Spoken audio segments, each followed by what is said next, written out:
artist, you go above and beyond and get shitted on.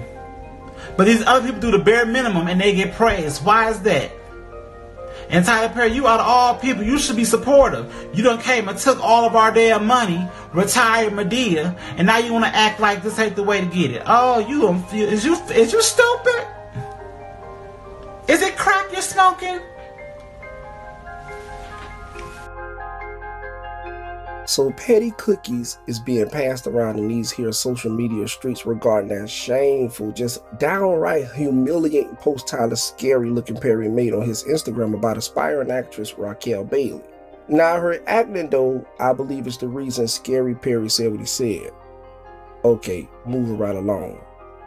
This desperate, woman took out not one but two billboards close to Tyler Perry studios in Atlanta that read, "Attention Mr. Perry, Racquel Bailey is your next leading lady," along with a picture of herself and her social media handles. I don't know, this was some straight out of Dorothy Dandridge mess in which her flaming agent told her that until her face was plastered all over billboards, she was irrelevant. Bailey spent over $2,000 on these monstrous billboards to get the attention of someone who probably won't give her a break now. But he inadvertently helped her get discovered because until recently, I didn't have a clue who the hell she was.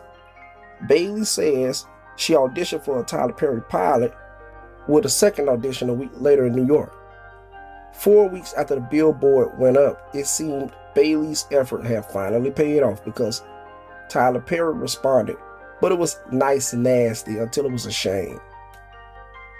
A damn crying shame because the entire social media is split right down the middle. Some people is agreeing with Tyler Perry, saying that he did the right thing. He did constructive criticism. Yolanda Adams, she giving Tyler Perry praise for kind of almost basically putting her in her right place. And then Racquel Bailey's side, they is congratulating her for doing, stuff that's outside of the box, for thinking outside of the box. But it's basically split down the middle. So he shaded the Sam hell out of her, right? While also giving her props on her acting skills. Now he's telling her that she was wrong for that because that wasn't the way to go and that wasn't the way to get his attention. Basically like forcing him to hire her onto his team. Very bully style tactic like that proved successful, but now she could be looked at as crazy as fuck. And like I said before, 50-50 on this heated subject. And to be honest, that money could have went into some more acting classes or something else rather than an extreme move like a billboard. But come on, if you think about it, how many actors or actresses even struggling actors, how many times you see them post themselves on big billboards? So it was kind of unconventional thinking. That's pretty bold.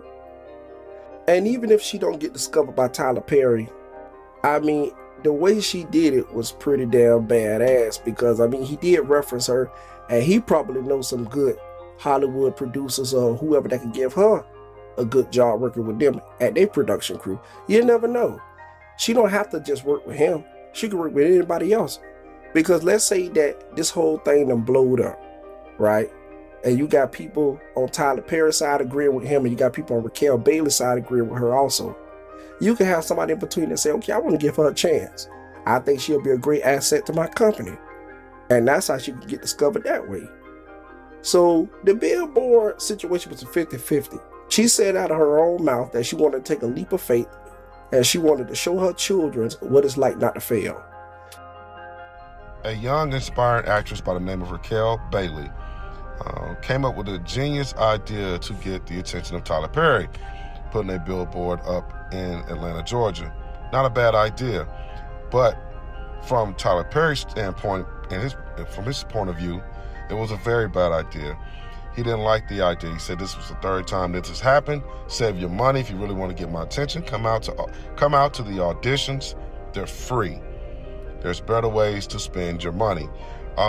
My point of view on that is I understand what Tyler Perry is saying, but in this entertainment business, we know it is sometimes difficult and sometimes the auditions and showing up doesn't always work. You got to stand out. You got to be unique. You got to be different. You got to do something crazy. And this is the way she felt. And honestly, it worked. You may not have got the response she wanted, but it worked because now The world knows Racquel Bailey. I think it was a great idea. And you talking about a big, huge leap of faith. I mean, creating a billboard that massive and right maybe a few blocks from his studio where you know he gonna see it. Oh, he saw it all right. And he made an Instagram post about it. But like I said, some of the people split down the middle. Some agree, some disagree. But that's just the way it is when you come into the acting world. You know, and Tyler Perry had made another video, this was years ago, where he was saying that he was going door to door trying to sell his plays. He was pitching his plays to studio companies, big name studio companies. He even pitched his play ideas to Warner Brothers, various different people. He said for years he had doors slammed in his face, missed opportunities. Tyler Perry said that he was a failure for some years before his show even got off the ground. He was basically broke. So he tried to say it in the old school way that that's not how you do it. But in the new way, millennial thinking, young people always think of some kind of strange or creative way to get somebody's attention. They do it all the time.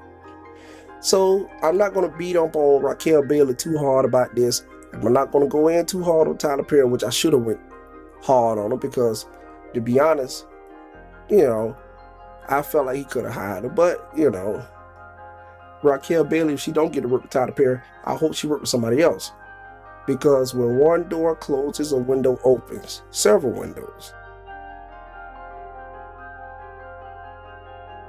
I'm Florida Gaines. I'm Mr. Pines' lawyer. Hal Collins, I'm a friend of his nephew. Detective Charlie called. Told me old Chester's in trouble again. I thought I'd stop by and check in on him. Oh, that's generous of you. Well, he is my client. He's not as bad as he makes out. He got a good heart. Oh, yeah? Where's he hiding? Hey, Leonard. Florida. How is it? Ooh, nasty as ever. Well, you know he had a mild stroke a while ago. No, I didn't. I know you two don't get along, but you are the only family that he got. You should consider that. We ain't been family in a long time. Sons of bitches. What is it, Chester? Them crack-smoking shitheads broke my lock again. I ain't got shit, but they break it anyway. Steal my toilet paper, tuna fish. They think it's funny. So I was your host, Priceless, bro, with another video. Thank you for watching. Be sure to give this video a like, a thumbs up, subscribe, leave a comment. And until next time, everybody, peace, and continue to have a good one. Later.